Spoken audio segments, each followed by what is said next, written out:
Hello everyone, Sam here from myforexmagicwave.com. I'm making this a small video just to show how to find out which pair has the setup and the alarm is beeping on which pair. Frank was asking this question. So Frank, this is the video that I'm making it for you. I had a old video but I can't find it, so making it again. All right, so this is your thing, and you have the alarm on several windows, and then all of a sudden something start beeping, and you don't know where to go, what to do. So here, easy way. See this button here, terminal. Click that, right, and you have this window open here, and you have different things. So here, right here, the expert, right. Click that, and these are the messages coming in. Right, this is where you're gonna see. I don't know if I can go back and maybe I can show you that if something is, because I don't have this loaded here on this one, but you see different messages coming. So when the beeper is beeping, it will say here that Aussie USD 20-minute chart trade setup. That's what the message will come.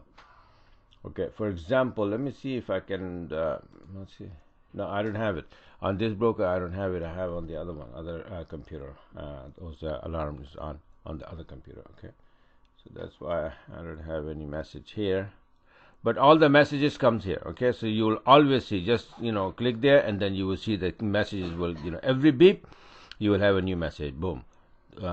Which pair it will tell you exactly which pair is like this one, custom indicator, custom moving averages, Aussie index M33 loaded successfully. So you have a message here, right? So exactly the same way you will have like Aussie yen 20-minute chart trade setup, something like that. Okay, so you know that it is or short or long, it will tell you message. So just try that. It's easy. Okay, remember this button, so easy. All right, so this is it. The setup that I want to show you, that I'm waiting for this. All right, I'll send this chart later on, but this is very important. But for now, that when the market opens up, hopefully I will, this will start bouncing, and then if it will bounce, then Aussie will get strong, and this will, happen again. So I will be looking for short ENG. Okay, and I'll send out this chart later on. All right, so this is it for now, and let me go and do some more work.